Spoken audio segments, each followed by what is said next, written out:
नमस्कार दोस्तों, मेरा नाम है राम। आप देख रहे हैं स्टडी विथ राम ऑफिशियल।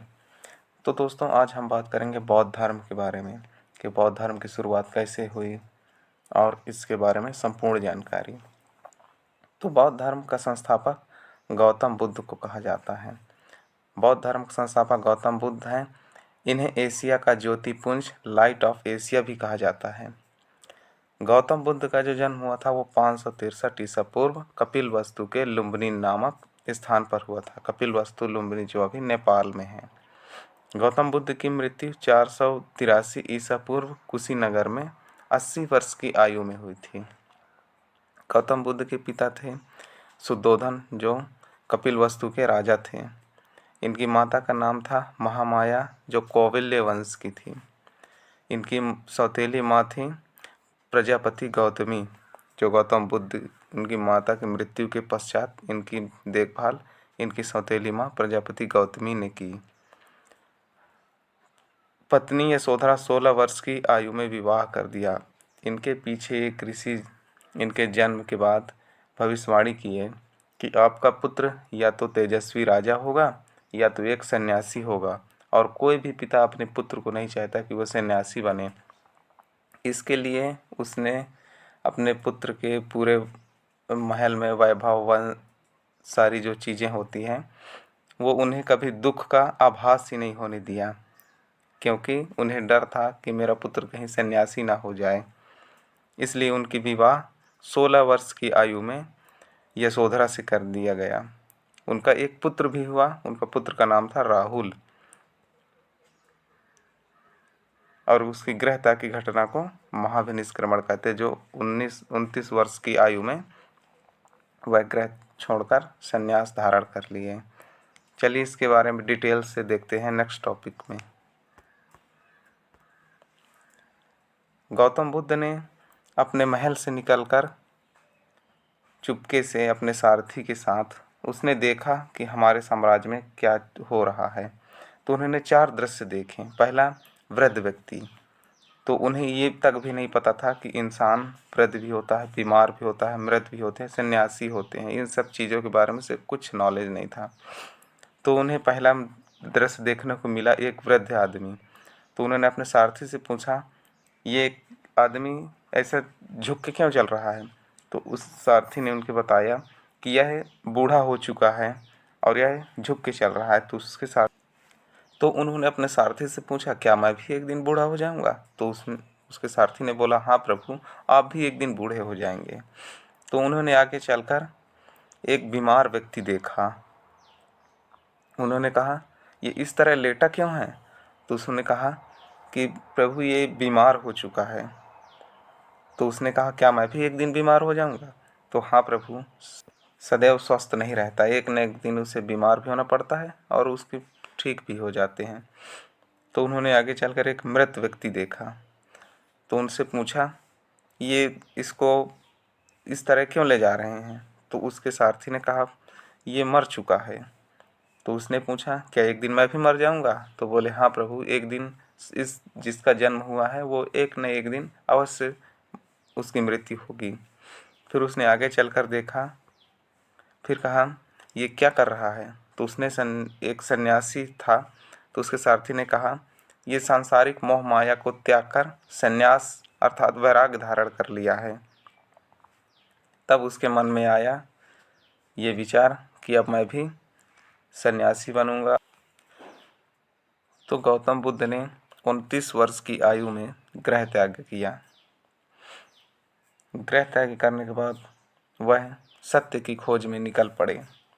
तो उनके प्रथम गुरु थे अलार कलाम, वो, और द्वितीय गुरु थे गुरु रामपुत्र राजगृह के।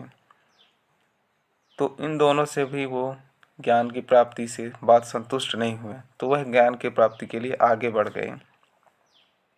फिर उन्हें ज्ञान की प्राप्ति बोध गया में हुआ, एक पीपल वृक्ष के नीचे। 6 वर्ष पश्चात 35 वर्ष की आयु में पीपल वृक्ष के नीचे उन्हें ज्ञान की प्राप्ति हुई। तो उनके पहले जो शिष्य थे उनका नाम था आनंद, और प्रथम उपदेश उन्होंने सारनाथ में दिए। सारनाथ जो यूपी में है, अभी यूपी में है जो सारनाथ।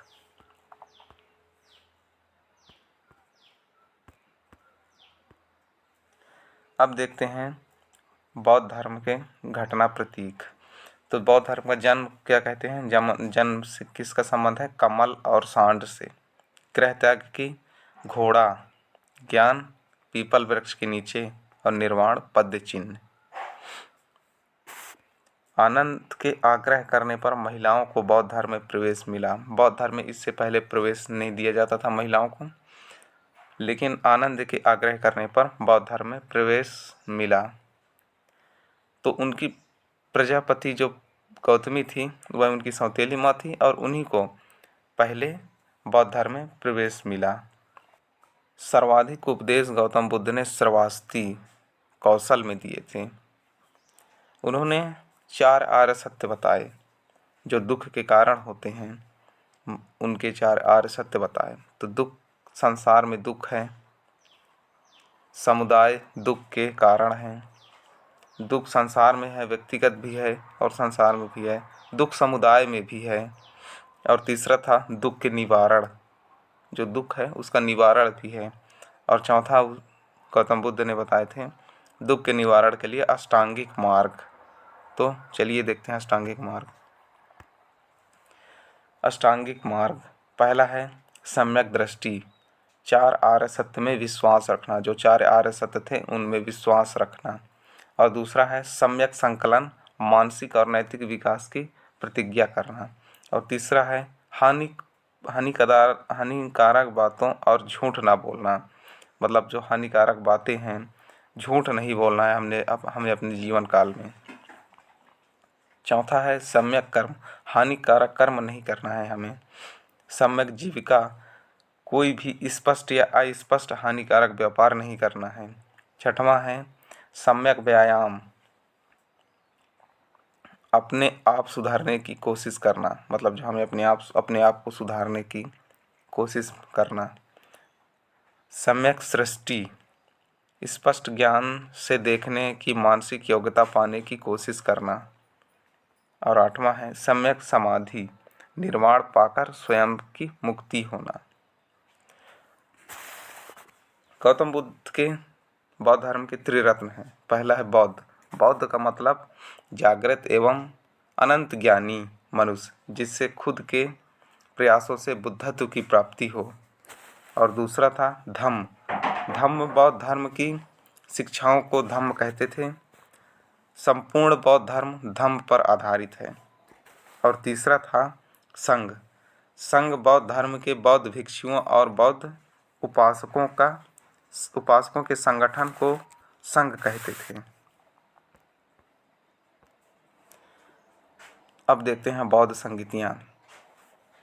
पहली बौद्ध संगीति सप्तपर्णी राजगृह में कब हुई थी, 483 ईसा पूर्व, किसके शासनकाल में, अजातशत्रु के। और इसका अध्यक्ष कौन था, तो महाकश्यप। बुद्ध के उपदेशों को सुस्त पिटक तथा विनय पिटक में अलग संकलित किया गया। ये था वैशाली में, स्थान कहाँ था, वैशाली में, 383 ईसा पूर्व। शासनकाल किसका था, कालाशोक। और अध्यक्ष कौन था, सबक मीर। भिक्षुओं के मतभेद के कारण स्थाविर एवं महासंघ में विभाजन हो गया। और तृतीय था पाटलिपुत्र, 250 ईसा पूर्व, किसके शासनकाल में, अशोक के। इसका अध्यक्ष कौन था, मोगलीपुत्र। अभिधम्म पिटक का संकलन, क्या था, अभिधम्म पिटक का संकलन। और लास्ट जो हुआ था कुंडलवन में, ये ईसा के पहले ईसा पूर्व में हुआ था ये। वसुमित्र, और इसका अध्यक्ष भी था वसुमित्र। बौद्ध संघ का हीनयान तथा महायान में विभाजन हो गया। जो बौद्ध धर्म थे वो दो समुदाय में विभाजित हो गए। तो अब देखते हैं हीनयान और महायान क्या था। तो हीनयान रूढ़िवादी परिवर्तन के विरोधी थे और महायान के परिवर्तन के समर्थन थे। रूढ़िवादी मतलब जो बौद्ध धर्म में जो सिद्धार्थ, जो गौतम बुद्ध ने जो उपदेश दिए हैं उसी के अनुसार चलना। लेकिन महायान के लोग परिवर्तन के समर्थन थे, मतलब इसमें कुछ नए परिवर्तन होना चाहिए। दूसरा था बौद्ध महापुरुष थे लेकिन देवता नहीं थे। गौतम बुद्ध ने अपने आप को कभी ईश्वर माना ही नहीं था। गौतम बुद्ध एक देवता का अवतार हैं। जो महायान के लोग थे, महायान के जो समर्थन थे, अनुयायी थे, वो लोग गौतम बुद्ध को देवता मानते थे।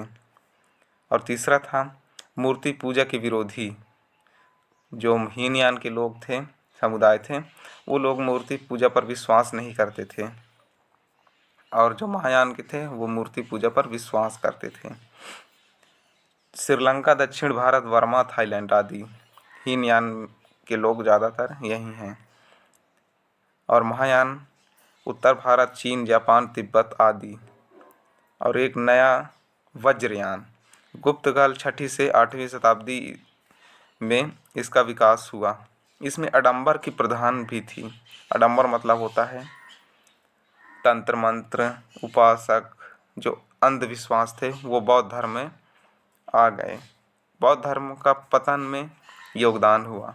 जो लोग अंधविश्वास को छोड़कर बौद्ध धर्म में आ रहे थे, फिर बौद्ध धर्म में भी यही अंधविश्वास चलने लगा, इसलिए बौद्ध धर्म को छोड़कर वह अपने पुराने धर्म में जाने लगे। बौद्ध धर्म के त्रिपिटक, तो सुस्त पिटक, विनय पिटक, अभिधम पिटक। सुस्त पिटक बुद्ध के उपदेश का संग्रह था। जो बौद्ध उपदेश के जो संग्रह थे उसे सुस्त पिटक में संग्रह किया गया। विनय पिटक संघ के नियमों का संग्रह। और तीसरा था अभिधम पिटक, बौद्ध के दार्शनिक विचार। जो बौद्ध के विचार थे, जो दार्शनिक विचार थे, उसे अभिधम पिटक में। भगवान बुद्ध ने पाली भाषा में ही उपदेश दिए। जो गौतम बुद्ध थे उन्होंने अपनी संपूर्ण जो उपदेश थे वह पाली भाषा में ही दिए। भारत के बाहर बौद्ध धर्म का पहला प्रचार स्पष्ट प्रमाण राजा अशोक के शासनकाल में 3री शताब्दी ईसा पूर्व मिलता है, जिन्होंने शिलालेखों से पता चलता है कि उन्होंने बौद्ध मिशनरियों को उपमहाद्वीप के कई अलग अलग क्षेत्रों के साथ साथ कुछ सीमावर्ती क्षेत्रों में भी भेजा गया। सम्राट अशोक ने बौद्ध धर्म के प्रचार के लिए धर्म प्रचारकों को नेपाल, श्रीलंका, अफगानिस्तान, सीरिया, मिस्र भेजा। धर्म के प्रचार के लिए उसके पुत्र तथा पुत्रियों का समर्थन किया। बौद्ध धर्म अपनाने के बाद उन्होंने अहिंसा तथा सत्य का मार्ग अपना लिया। अब देखते हैं बौद्ध धर्म के महत्वपूर्ण उनकी मूर्तियां जो बनवाई बाद में। तो लिंग सांग में भव्य बुद्ध की एक कांस्य अभिताभ बाहर खड़ा हुआ बुद्ध है, जिसका वजन 700 मीट्रिक टन, 690 लंबे टन, 770 छोटे टन से अधिक है। यह 1996 के अंत में पूरा हुआ। स्मारक की कुल लंबाई 88 मीटर 279 फीट है, जिसमें शामिल है 9 मीटर कमल। और ताइतान बुद्ध प्रतिमा का निर्माण 1990 में शुरू किया गया। 19 दिसंबर 1993 को समाप्त किया गया। यह चीन के बुद्ध के ज्ञान प्राप्ति का दिन माना जाता है। इस भगवान की मुद्र कमल के सिंहासन पर है। और तीसरा है स्प्रिंग टेम्पल बुद्धा। यह विश्व की दूसरी सबसे बड़ी प्रतिमा है। हेनान प्रांत में मौजूद वसंत मंदिर बुद्ध की मूर्ति है, जो 420 फीट ऊंची है। भगवान बुद्ध इस प्रतिमा का निर्माण 1997 में शुरू किया गया और 2008 में बनकर पूरी तरह से तैयार हो गया। अब देखते हैं बौद्ध धर्म के महत्वपूर्ण प्रश्न। तो पहला प्रश्न है, सिद्धार्थ का गोत्र क्या था? तो गौतम। दूसरा था, सबसे अधिक संख्या में बुद्ध की मूर्तियां कहाँ निर्माण किस शैली में किया गया था? तो किस शैली में किया गया था? गांधार शैली में। और तीसरा है, वैशाख पूर्णिमा किस नाम से विख्यात है? बुद्ध पूर्णिमा से। बुद्ध ने कितने वर्ष की अवस्था में गृह त्याग किया? तो 29 वर्ष की अवस्था में। महात्मा बुद्ध ने तृष्णा की घटना को क्या कहा? निर्वाण। महात्मा बुद्ध ने किसकी प्रमाणिकता को नकार दिया? वेदों की। जो वेदों की प्रमाणिकता था उसे नकार दिया। महात्मा बुद्ध ने अपने उपदेश किस भाषा में दिए? तो पाली भाषा में। महात्मा बुद्ध ने अपना प्रथम गुरु किसे माना? गुरु अलार कलाम। जो गुरु अलार कलाम थे, उन्होंने अपना पहला गुरु माना। महात्मा बुद्ध द्वारा दिया गया अंतिम उपदेश क्या था? सभी वस्तुएं क्षणशील होती हैं, अतः मनुष्य को अपने पथ प्रदर्शन स्वयं होना चाहिए। महात्मा बुद्ध के बचपन का क्या नाम था? तो सिद्धार्थ। महात्मा बुद्ध के ग्रह त्याग की घटना क्या कहलाती है? महाविनिष्क्रमण। महात्मा बुद्ध की सौतेली माता के क्या नाम था? प्रजापति गौतमी।